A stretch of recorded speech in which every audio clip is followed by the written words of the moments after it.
वो देखे। और शुरुआत में भगवान ने क्या किया, 7 दिन के कन्हैया थे, पूतना का वध किया। पूतना जैसे राक्षसी को भगवान ने क्या किया, मार दिया। और हम और आप एक चूहा भी नहीं मार सकते, मार दोगे?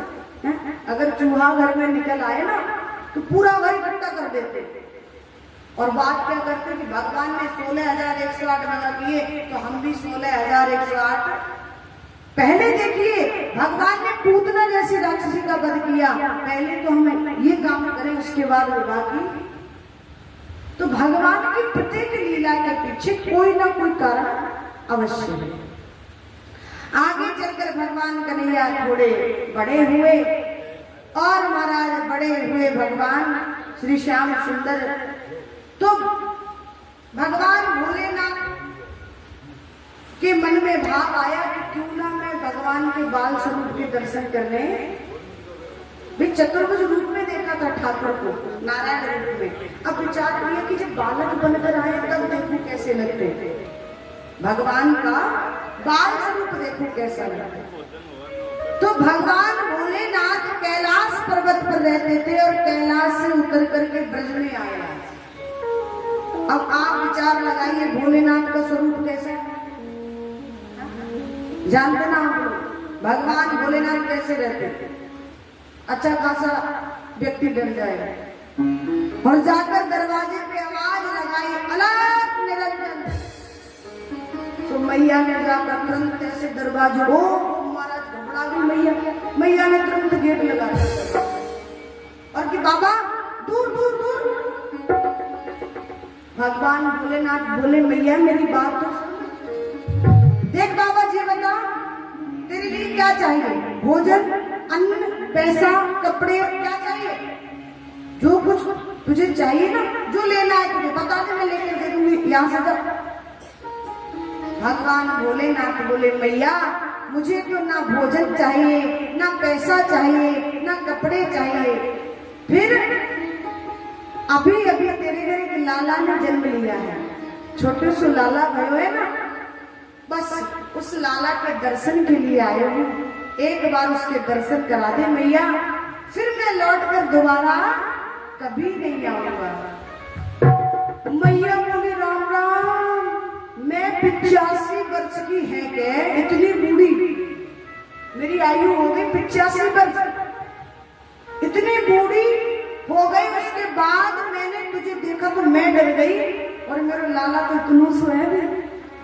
अगर तेरे स्वरूप को देख लिया तो मेरे लाला को 10 दिन बुखार आएगा, मैं दर्शन नहीं कराऊंगी, जा बाबा जा। भगवान भोलेनाथ मैया से निवेदन करते, माँ मैं बड़ी दूर से आया हूँ, बस तेरे लाला के दर्शन के कारण एक बार दर्शन करा दे, दूर से दर्शन कर लूंगा, अपनी गोद में नहीं लूंगा, एक बार दर्शन करा दे। मैया ने कहा नहीं मैं अपने लाला के दर्शन बिल्कुल नहीं कराऊंगी और दरवाजे बंद कर दो। भोलेनाथ बोले मैया तू जब तक दर्शन नहीं कराएगी तब तक मैं तेरे दरवाजे से हटकर जाऊंगा और वहीं त्रिशूल गाड़ दूंगा, मैं भी देखता हूँ तू कब तक दर्शन नहीं कराएगी।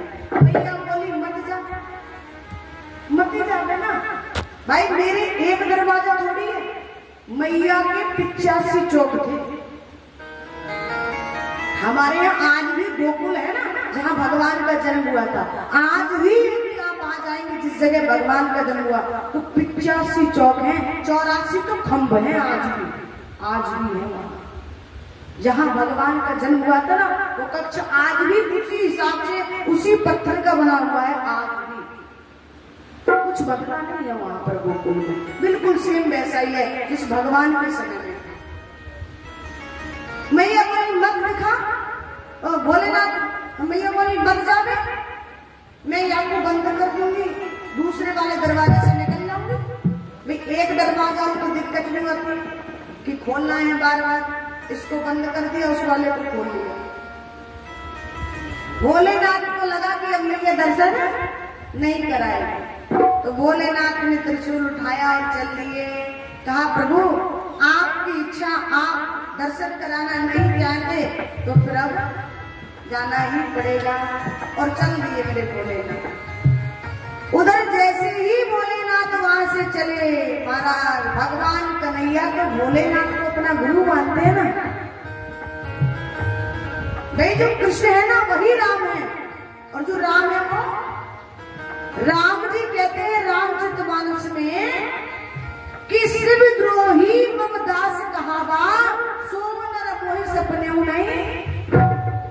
जो शिव का द्रोह करता है और मेरा दास कहलाने की इच्छा रखता है वो मुझे स्वप्न में भी नहीं लाता। और कहते हैं राम जी लिंग के थाप विधिवत कर पूजा। जब लंका पर भगवान ने चढ़ाई की, समुद्र बांधा, समुद्र पर जो है सेतु बांधा था, पुल बांधा था, तो वहां पर सबसे पहले पूजन किसका किया? लिंग के थाप विधिवत कर पूजा।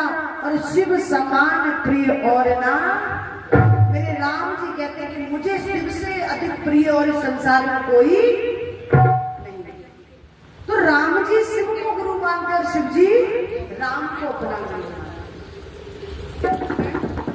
अब जैसे ही विचार किया, मेरे इष्ट मेरे प्रभु मेरे दर्शन के लिए आए, मैया ने दर्शन नहीं कराया, रोने लगे प्रभु। और ऐसे नहीं, वो इतनी जोर जोर से रोते हैं महाराज। कई बार आपने देखा ना, जो घर की माताएं होती हैं बालक को ऐसे लेती है, ऐसे क्या डाल देती।